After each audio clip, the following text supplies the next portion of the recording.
Assalamualaikum warahmatullahi wabarakatuh.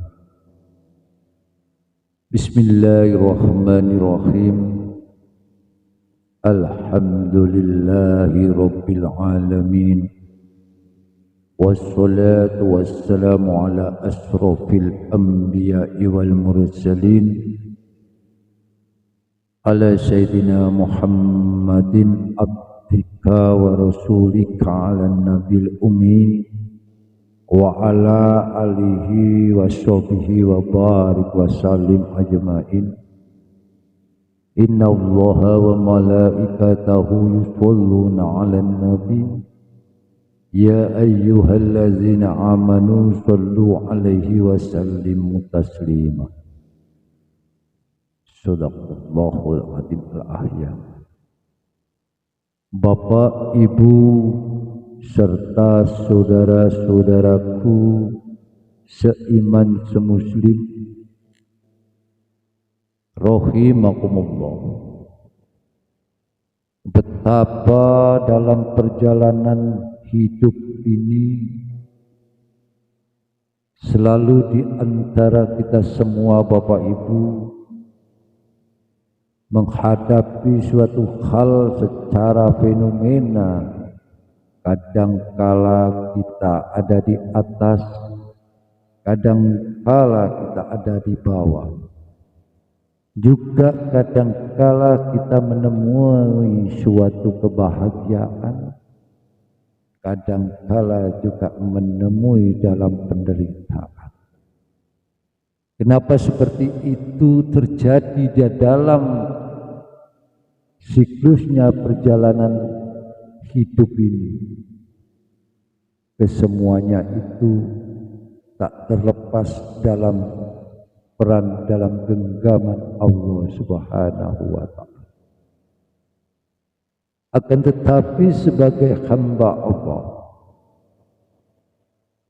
yang selalu mau bertafakur, selalu untuk pengkajian diri dan menengok di dalam diri pribadinya, insya Allah pasti akan selalu mengetahui bagaimana jalannya kehidupan ini, walaupun begitu rintangan, begitu ada penghalang di dalam perjalanan hidup ini, tapi kita sebagai hamba Allah yang diberikan dengan suatu kesempurnaan,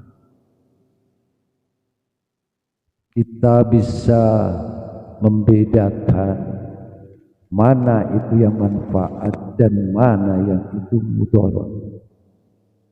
Di setiap langkah muamalah kita dalam menerjemahkan kehidupan ini tak terlepas dari sudut kanan kiri depan belakang yang selalu mengintai di dalam diri kita, dalam gerak-gerik kita. Setiap langkah kita maju ataupun setiap langkah kita mundur, di situ selalu kita diselimuti, selalu diintai oleh makhluk Allah yang secara kita basariah ini, mata kepala kita yang tidak bisa melihat, situlah perannya lawan kita, yaitu syaitan. Kenapa setan selalu mengikuti dalam gerak kita, dalam suatu pemikiran kita, ataupun yang kita rasakan di dalam lintasan hati kita? Begitu bangsa syaitan atau bangsa jin, juga iblis yang selalu akan mengajak mencari teman sebagai temannya untuk di dalam menerjemahkan cita-citanya. Ingatkah kita semua Bapak Ibu dan saudara-saudaraku yang pada hadir pada saat ini, juga saudara-saudaraku yang di luar sana yang dirahmati Allah. Kalau kita kembali kepada sejarahnya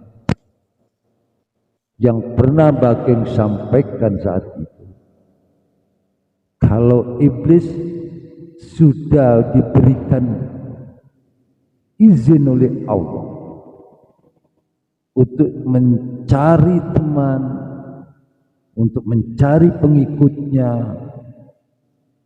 karena dia merasakan kecemburuannya yang sangat besar kepada setiap Bani Adam. Dan ini tidak ada berhentinya selagi masih hayat terkandung badan. Inilah Bapak Ibu, maka kita wajib untuk selalu mengawasi diri kita sendiri agar tidak terbujuk rayu oleh godaan-godaan jin ataupun bisik-bisikan syaitan yang selalu dia meracuni akan pikiran kita dan hati kita. Karena dia mau menduduki di dalam jiwa manusia agar manusia itu dia berbalik untuk berbakti kepada Allah Subhanahu wa Ta'ala. Disinilah Bapak Ibu, saudara-saudaraku semuanya yang dimuliakan Allah. Bagaimana kita bisa menghindarkan diri dari godaan dan tipu rayu bisik-bisikan yang ada di diri kita sendiri? Kalau kita tidak selalu mengevaluasi dan merehabilitasi, menintrospeksi diri kita selalu setiap saat, setiap menit, di dalam langkah pola pikir dan di dalam hati. Mungkinkah kita bisa terlepas dari godaan syaitan itu dengan tipu daya bujuk rayunya? Kalau kita tidak menyandarkan diri kepada Allah Subhanahu wa Ta'ala, apakah mungkin kita bisa menjadi penangkalnya? Terkecuali hamba-hamba Allah yang selalu dia zikrullah, selalu mengingat, selalu menyebut akan kebesaran Allah dan asma Allah di dalam jiwanya, dan selalu berlindung minta pertolongan Allah dari godaan syaitan itu.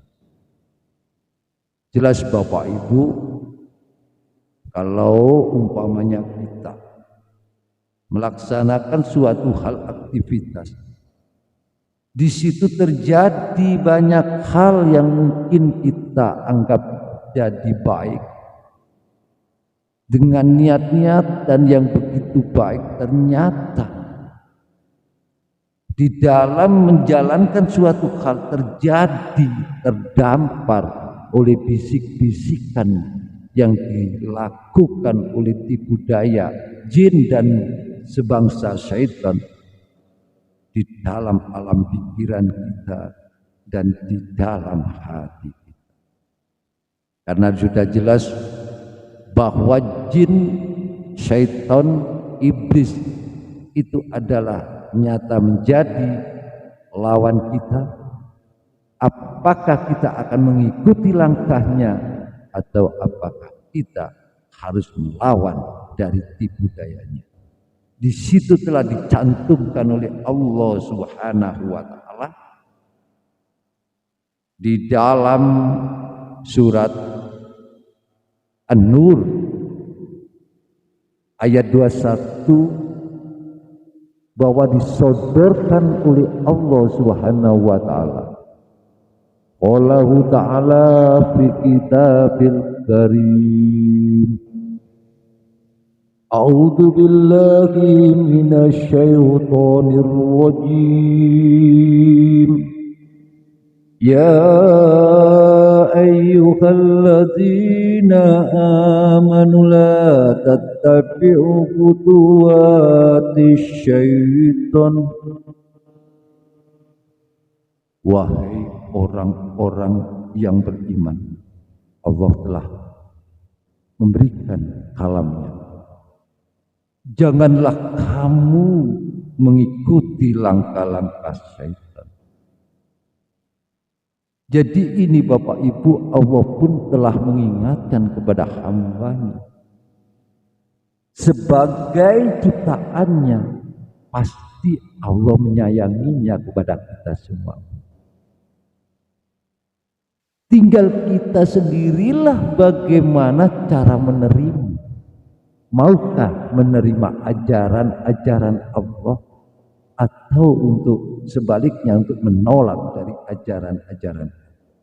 Padahal Allah begitu Rahman Rahimnya memperhatikan kepada dalam ciptaannya, yaitu sebagai manusia, sebagai ciptaan yang sempurna. Selalu dia mengharapkan dalam ketaatannya kepada Sang Kholiknya. Maka di ayat tadi telah diperjelaskan oleh Allah Subhanahu wa Ta'ala.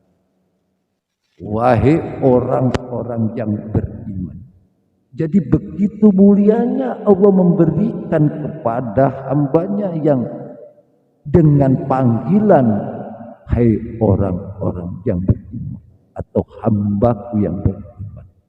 Diberikan informasi, diberikan selalu di dalam kalam Allah untuk mengingatkan. Berarti ini tanda wujudnya atas kasih sayang Allah kepada hambanya. Karena tidak mau dengan adanya hamba ini sampai terjerumus kepada jurang kesesatan, atau jurang kesengsaraan, atau jurang kenistaan.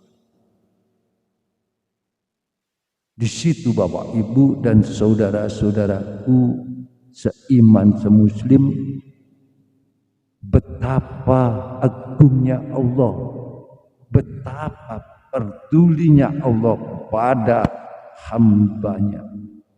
Dia selalu mengingatkan di dalam kalam-kalamnya, melalui di dalam kitab suci Al-Quran. Sepatutnya kalau kita sebagai umat Rasulullah harus wajib kita taat kepada Allah dan taat kepada Rasul. Wa atiullah wa atiur Rasul.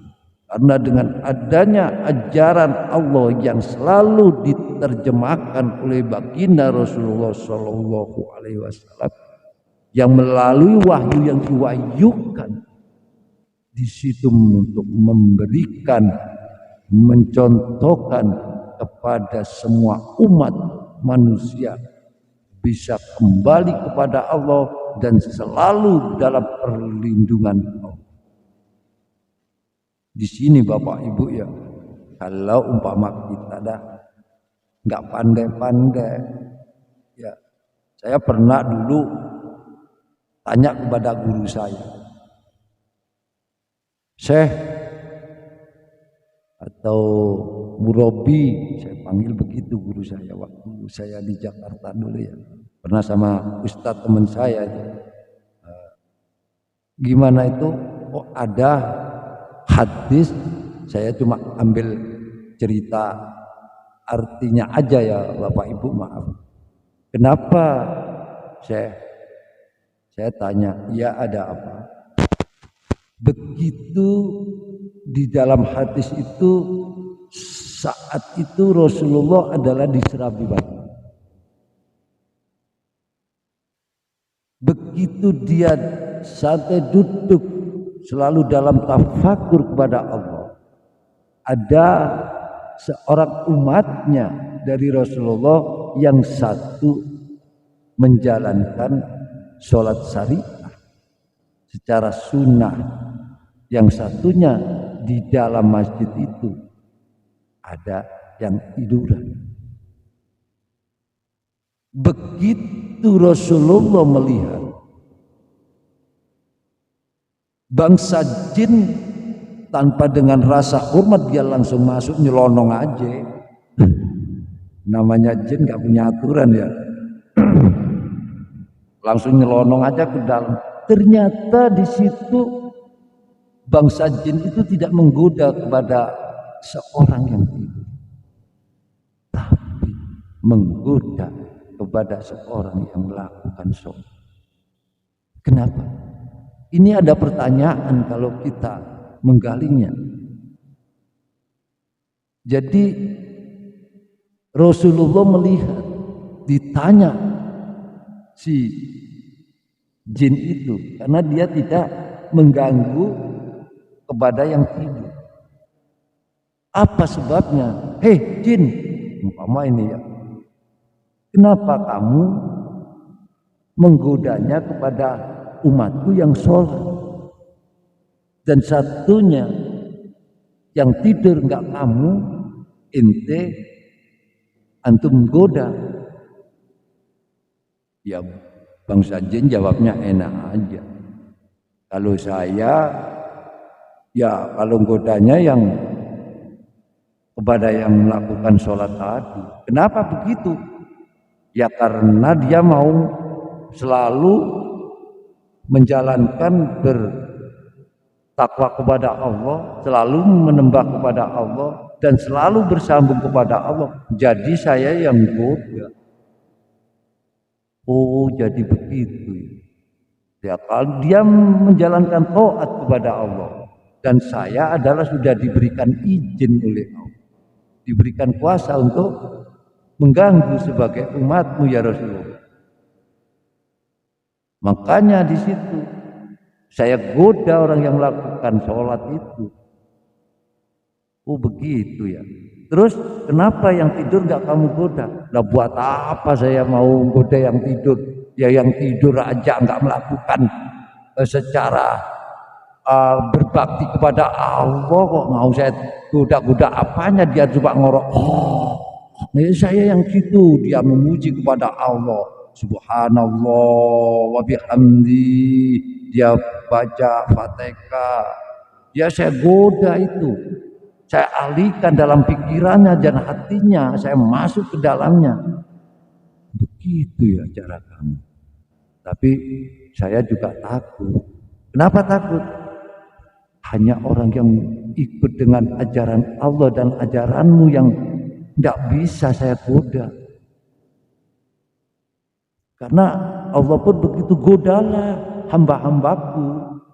Tapi kecuali hamba-hambaku yang selalu mengikuti akan petunjukku, kamu tidak akan kuasa menggodanya. Oh begitu ya. Ya udahlah, pokoknya itu aja saya memberikan salah satu penjelasannya. Nyelonong aja si jin itu ya keluar masjid ya. Ini guru saya menceritakan gitu, saya jadi bengong. Oh jadi gitu ya. Ya murabi, ya memang macam itulah. Makanya kamu berhati-hati setiap langkah kamu, setiap kamu dalam muamalah baik pun kamu koreksi. Kadang timbul di dalam diri kamu tidak terasa. Seperti orang yang benar-benar suci, tapi kamu ada, itu adalah bisikan yang kamu merasa bangga diri dengan kamu punya dititipin ilmu Allah, suatu muamalah yang kamu baik. Kamu tidak terasa nanti. Ini hati-hati, sangat hati-hati, karena jin khorin yang ada di diri kita, kata guru saya, itu selalu membisikkan kepada jalan kesesatan, memakai tipuan, mengajak kepada arah yang salah. Jadi jin dan setan itu bersekongkol selalu untuk menjerumuskan hamba-hamba Allah kepada jalan yang salah. Makanya kamu selalu caranya bagaimana? Terus saya tanya kepada murabi saya, bagaimana murabi baiknya? Ya kamu hanya satu, ikuti akan ajaran Allah. dan ikuti akan ajaran Rasul dan selalu zikrullah, Allah bizikri, kamu akan terlindungi. Jangan putus-putus zikir kamu. Kamu melek mata kamu, kau udah zikir terus dalam hati kamu, dalam lisan kamu. Di setiap saat itu, di mana di situasi dan kondisi di mana kamu berada, selalu ingat akan Allah. Nah, disitulah makanya akhirnya si bangsa jin dan bangsa setan insya Allah tidak mampu akan menggoda kita kalau kita selalu takarub mendekat kepada Allah. Sebaliknya kalau kita lari daripada Allah, ya mudahlah jadi lapangan jadi medannya bangsa jin, bangsa syaitan untuk menggoda kita, untuk dijerumuskan dengan kemanisan-kemanisan. Padahal dikira itu kita yang senang, padahal ini terjerumus.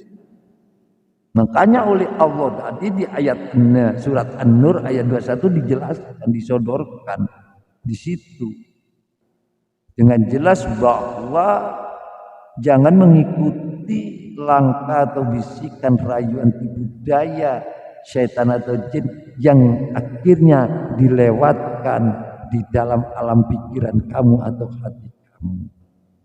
Ya, kata Allah sudah jelas ini. Allah memberikan peringatan kepada kita semua Bapak Ibu, maka kita harus berhati-hati, harus kita percaya karena yang mengingatkan adalah Allah. Ya, seperti kita diingatkan orang tua, mungkin kita pasti, nak, kamu malam-malam segini jangan terlalu keluyuran malam dah, nanti kurang baik di dalam kesehatan kamu. Lebih baik kamu di rumah. Terus kalau pergi jangan jauh-jauh. Kira-kira Bapak Ibu kita sebagai anak untuk birrul walidain berbakti enggak kepada orang tua? Kalau kita mengikuti akan apa yang disampaikan oleh orang tua, insya Allah kita akan selamat. Sebaliknya di dalam diri kita sebagai hamba Allah, kalau tidak mengikuti akan ajaran Allah, kalam-kalam Allah yang telah dinasihatkan kepada kita, yang untuk meningkatkan kepada semua manusia sebagai hamba Allah, bagaimana kita kalau ingat, pasti kita akan terjerumus, dimasuki oleh bangsa jin dan setan yang akan masuk di dalam diri kita. Disitulah diperkuat oleh Allah, maka disebutkan di dalam ayat tadi, wa may yattabi' khutuwatis syaitani fa innahu ya'muru bil fahsya'i wal munkar. Disambung oleh dalam ayat tadi, begitu barang siapa mengikuti akan langkah, bisikan, tipu daya dari jin atau setan sebangsa iblis, maka sesungguhnya dia, iblis, jin, setan itu menyuruh mengerjakan kepada perbuatan manusia, yaitu melakukan kekejian dan kemungkaran. Ini jelas Bapak Ibu ya. Mohon maaf Bageng menyampaikan apa yang tertera sesuai apa yang dikalamkan oleh Allah di dalam kitab suci Al-Quran itu. Marilah kita renungi, mari kita hayati dari ayat-ayat Allah yang telah memberikan peringatan, informasi kepada hamba-hambanya. Kalau kita akan mengingkari akan ayat-ayat Allah, ataupun kita akan menjauhi dari hal-hal yang telah disodorkan oleh Allah, di situ kita tidak bisa menerima dan mau tidak menerjemahkannya untuk meyakini, maka tidak menutup kemungkinan Bapak Ibu kita akan terpeleset di dalam rayuan setan atau jin yang selalu akan menjerumuskan kepada diri kita, mengajak kepada jalan yang tidak diridhoi Allah Subhanahu wa taala. Disitulah Bapak Ibu, makanya Rasulullah sendiri telah memberikan informasi kepada semua umatnya dengan konteksnya ayat tadi. Begitu Rasulullah juga memberikan dalam sabdanya, qala Rasulullah sallallahu alaihi wasallam, dia pun bersabda menyampaikan, innallaha tajawazali an ummati ma waswasat biki suduruha lam ta'mal au takallam.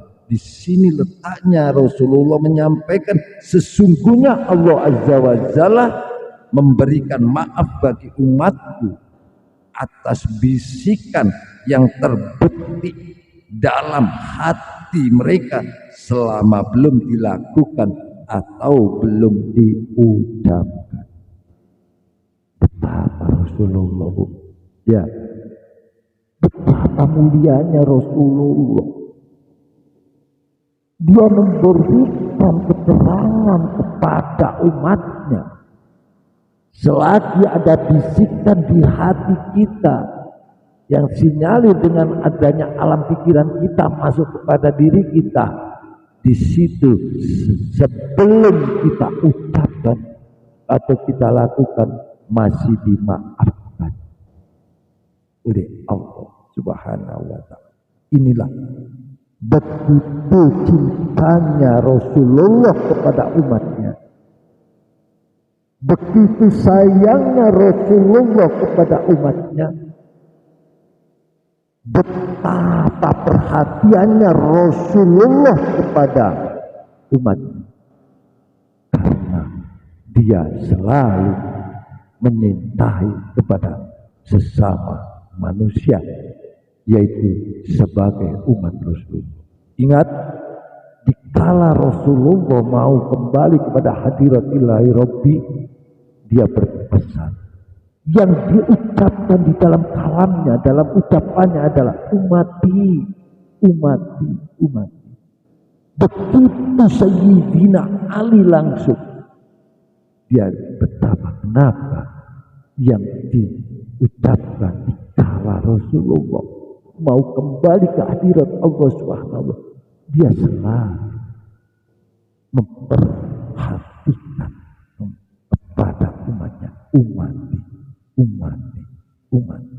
Kenapa Bapak Ibu, saudara-saudaraku, kita sebagai umat Rasulullah, kita yang sudah beragama Islam, mengikuti ajaran syariat Rasulullah, kenapa kita tidak mau menerima dengan lapang dada, dengan hati yang muklis, bahwa ajaran yang dibawa Rasulullah adalah menuju kepada jalan-jalan yang hak, membedakan daripada al-haq wal batil, menuju mengajak kepada hamba umatnya dari jalan kegelapan menuju kepada jalan yang terang benderang, dari jalan kekacauan menuju kepada jalan yang terbuka.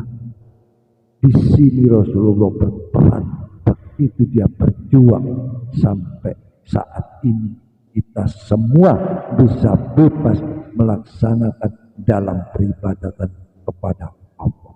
Marilah di situ Bapak Ibu dan saudara-saudaraku, ayo kita kembali mentafakuri bahwa kalau kita ini adalah sebagai umat Rasulullah yang benar-benar Islam adalah, ayo bersama-sama kita selalu taat Allah dan taat Rasul dalam segala ajarannya. Bapak Ibu, saudara-saudaraku yang dimuliakan Allah, sedemikian apa yang bisa kami paparkan saat ini dari Mbakeng Padepokan Budaya Luhur, mengajak berbagi kepada Bapak Ibu dan saudara-saudaraku yang hadir, juga saudara-saudaraku seiman semuslim yang di luar sana.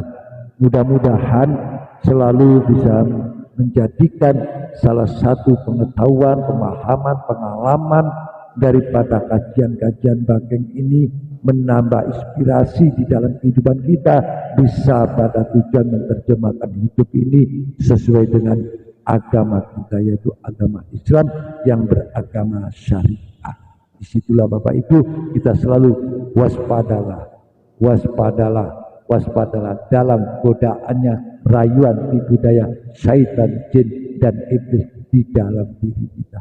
Marilah kita bersama selalu mendekatkan diri, mujahadah beribadah kepada Allah dari dalam setiap waktu, di setiap detik nafas kita selalu zikrullah kepada Allah Subhanahu wa taala.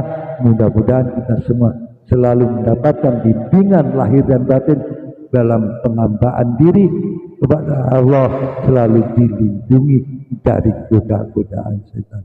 Demikian Bapak Ibu, sekali lagi kami mohon maaf yang sebesar-besarnya bila mana ada kata tutur kata kami yang kurang berkenan atau penyampaian yang kurang begitu nyaman. Kalau ini memang benar datangnya dari Allah, kalau ini masih ada kekurangannya di dalam diri Bakeng, ini termasuk menunjukkan dhaif fakirnya ilmu Bakeng.